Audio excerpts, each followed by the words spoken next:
Y llegó el momento de todos los lunes darle la bienvenida a Hiromi Castro, nuestro economista asesor en prevención de lavado de activos y crímenes financieros, nuestro detective de los números. ¿Cómo le va? Muy buenos días.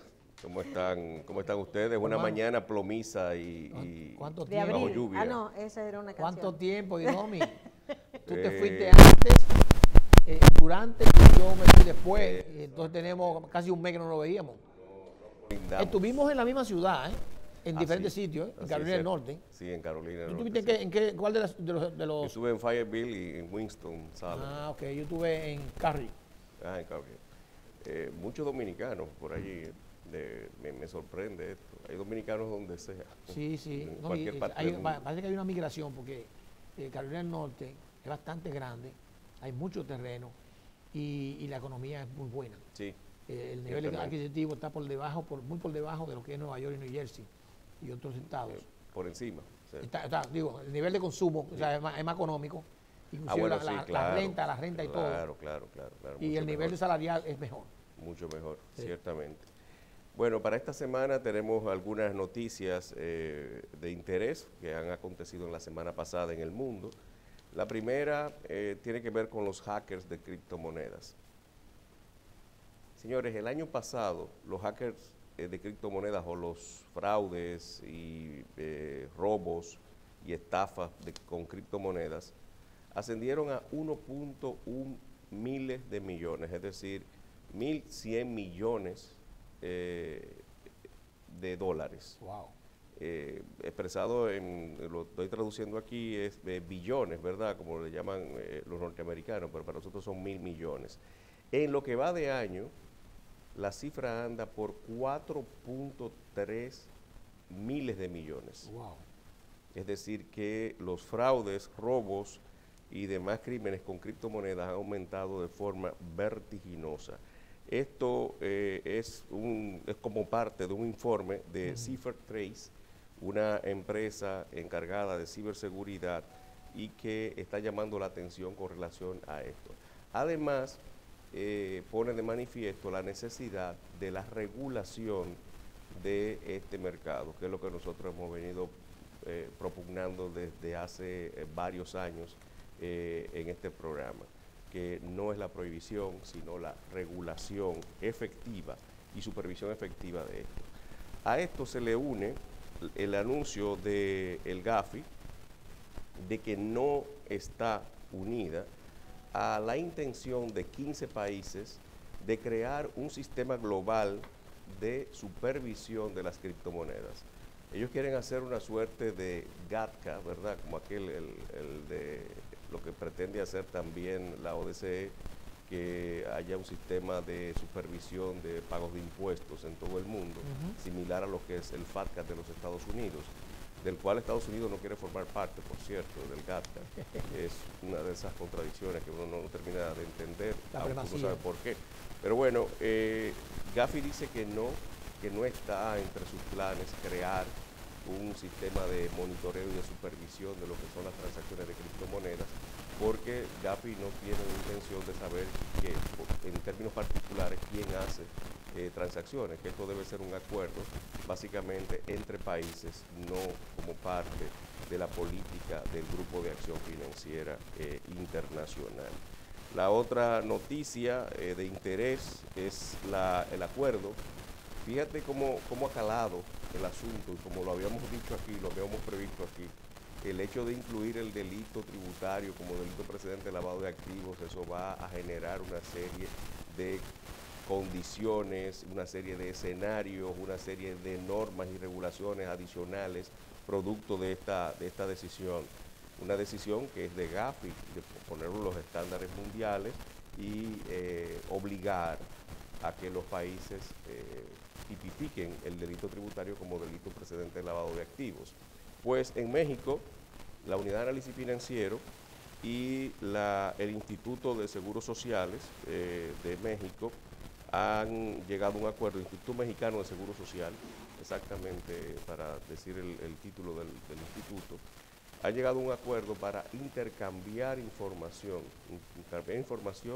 con relación a las transacciones y a quienes hacen las transacciones, porque Se está dando el caso en México de que muchas empresas vinculadas al Instituto Mexicano de Seguro Social tienen acuerdos outsourcing y a través de esos acuerdos outsourcing hacen pagos a esas empresas y muchos de esos pagos parece que violan la ley tributaria en México. Entonces la intención es verificar los pagos que se le hacen a las empresas que dan servicio de outsourcing a todas las entidades que están vinculadas al seguro social. Hiromi, que nosotros estamos frente a un problema que lógicamente lo habíamos predicho, ¿verdad? Cuando se formalizó, o se estaba formalizando la ley de lavado de activos, la modificación aquí, pero ahora tú me dices que en México hay entonces, y eso, un choque con esos contratos de outsourcing, que se supone que debería también tenerlo aquí en República Dominicana. Sí, ¿verdad? es cierto. O sea, ahí deberíamos también nosotros revisar, y desde el punto de vista fiscal, qué podría pasar o qué está pasando con estos contratos de servicios outsourcing que se están dando aquí, inclusive de empresas, por ejemplo, que te dan un servicio que pareciera outsourcing, pero que no lo es necesariamente. No lo es necesariamente, cierto. Como he dicho, parece que muchos pagos a esa outsourcing no son registrados o son registrados indebidamente y el Instituto Mexicano de Seguro Social es enorme. Me imagino que el presupuesto de esto es enorme, no tengo ese dato aquí, pero por el tamaño del país y la cantidad de personas, ¿verdad? Sí. Sabemos que es muy amplio, muy grande. Yeah. La cuarta noticia y última tiene que ver con la acusación de la Fiscalía salvadoreña a Mauricio Funes. Ya habíamos hablado de los casos de investigación de Mauricio Funes, de la esposa. Funes está viviendo en Nicaragua. Exacto, se hizo nicaragüense. Sí, se exilió, entre comillas, ¿verdad? Se exilió y entonces adquirió la nacionalidad. La nacionalidad. Esto es para evitar el asunto de las extradiciones y este tipo de tecnicismo que se utilizan. Está acusado, el caso se llama saqueo público, así se llama el caso. Okay. Nada más y nada menos. ¿Más claro? Involucra 351 millones de dólares desviados del erario público en diferentes formas. Ese es el monto original que se había hablado. Exactamente. Él dice, claro, se ha hecho un comunicado público desde Nicaragua, desde su asilo, ¿verdad?, en Nicaragua, diciendo que la acusación que presentó la Fiscalía en su contra por el caso de saqueo público no aporta una sola, no aporta tan solo una prueba, dice textualmente, por los delitos que me imputan. El caso está por caerse, pone 3 puntos suspensivos luego, porque esto es una cita de la información que él envía mediante un tuit, básicamente y específicamente. Esto va a seguir, esto va a continuar. Ya el proceso está en los tribunales, ya la investigación ha terminado para fines de acusación y es otro más de los expresidentes que tiene problemas y acusaciones por corrupción en nuestro entorno latinoamericano. Son muchos temas que hay alrededor de los expresidentes en Latinoamérica que están perseguidos en la cárcel o muertos. Y también su entorno, y su equipo. Ahora mismo la ex ministra de la presidencia de Peña Nieto está detenida y su esposo, que intentaba salir del país, también lo han detenido. Sí. Esto, y hay un abogado también de prestigio. Sí, que ese está también está preso. No, ese está preso, que es esposo de una actriz o así. Bueno, tenía entendido que era uno de los abogados de Peña Nieto mismo que había hecho unas declaraciones. Perdón, tienes razón. El que no se ha presentado es el expresidente de Pemex, que a través de sus abogados es que ha dado las declaraciones. Tú tienes razón. Correcto. Tú tienes razón. Es que son tantos casos y tantas cosas. Las cosas se complican en Latinoamérica. Argentina está... bastante difícil. Argentina está quizá, lamentablemente, como nos tiene acostumbrados cíclicamente, ¿verdad? Sí, sí. Miro a Marcela cada vez y le envío siempre noticias de Argentina. Le voy a poner la foto, el video de Macri bailando. Ha llegado, por ahí anda circulando y te lo voy a enviar, Marcela, una conversación entre Fernández y Macri. ¿Entre Fernández cuál? ¿Entre el candidato? El candidato. Okay. Bueno, y virtual Sí, porque acuérdate que es Fernández. ganador. Sí, Fernández. Sí. Y virtual ganador de las elecciones. Las elecciones. Algo que parecía imposible hace, qué sé yo, 3 años, ¿verdad? Pero bueno. Nosotros, hay mucha gente que nos... El giro que dio el dólar en un día. Sí. Por ahí por ahí estriba la conversación entre ambos. La situación es difícil. Pero mira, hay mucha gente que nosotros nos sigue por las redes sociales, que viven fuera y nos escriben constantemente cuando estamos analizando estos temas aquí contigo los lunes. Y me gustaría, mira, no tenemos mucho tiempo, pero brevemente, que no pase de 2 o 3 minutos, pero es para que lo abordemos el lunes que viene, el tema de lo que pudiese pasar con la economía de los Estados Unidos, porque con los problemas que tiene Estados Unidos con China y los aranceles impuestos por el presidente Trump y la respuesta de China, que la respuesta había sido mucho más agresiva que lo que había hecho Trump, provocó una caída estrepitosa de los mercados internacionales. Y de manera en particular el Dow Jones, el Standard & Poor's y el Nasdaq. Todos cayeron por mucho punto. Y se habla de que pudiese entrar en una recesión los Estados Unidos. Brevemente, tu opinión como economista, brevemente, y el impacto que tendría eso en la República Dominicana. Los indicios de una recesión son muy claros. En términos técnicos, se está viviendo lo que es la curva inversa de intereses.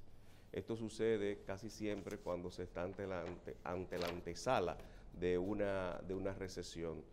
¿Cuál es lo que es la curva inversa de los intereses? Es que los bonos de corto plazo, los intereses de bonos de corto plazo están más altos que los bonos de largo plazo.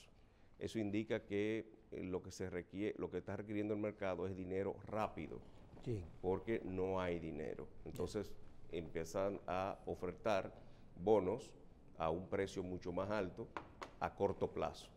Y entonces los elementos económicos se ven inducidos a poner dinero a corto plazo para que ganen más dinero, cuando debe de ser lo contrario, porque tú lo tienes a largo plazo, pero pagas un interés un poquito mayor.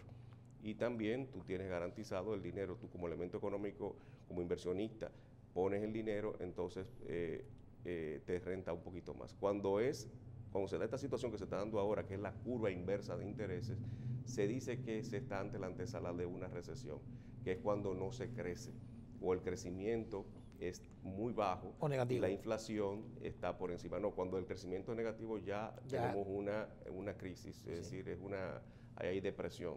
Es decir, cuando se crece por debajo de lo que creciste el año anterior, ya estamos ante la antesala de una posible depresión si los mercados no actúan ni reaccionan. Esta es la situación y podemos hablar de esto porque es muy importante. Recuerden que nosotros dependemos mucho todavía de los Estados Unidos. Tenemos una gran masa que trabaja en los Estados Unidos, que es la que remesa más dinero, que casualmente acabo de escuchar una noticia con relación a las remesas que han crecido en lo que va de año. Este año crecerán sobre el 5% con relación al año pasado. Este es un país que depende mucho de las remesas, por eso el gobierno debe de cuidar las cuentas o debe de apoyar a las entidades financieras y cambiarias para que mantengan sus cuentas en los Estados Unidos.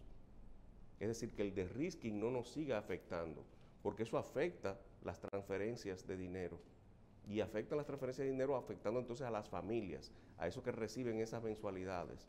Señores, el promedio de cada remesa nuestra es 100, $200. Mensuales. Mensuales. Y eso el promedio. Cuando usted calcula la cantidad de operaciones que deben darse para llegar a 6,000 y tanto de millones de dólares al año, son muchas transacciones. Así es. Entonces, sería una situación muy grave, se plantearía una situación muy grave para el país el hecho de que se recese o que la economía norteamericana recese y esto generaría desempleos y todo eso. Pero la semana que viene, yo quiero que la semana que viene comencemos con ese tema. Con muchísimo gusto. Porque notamos y para mandar señales de lo que puede pasar y cómo uno puede tomar medidas preventivas. Planteo como parte de salida que China puede soportar más, porque no creas, China también está siendo afectada, porque su principal cliente son los Estados Unidos. Claro. Pero China puede... Pero la presión alta de guerra. China, debido a que es una economía cerrada,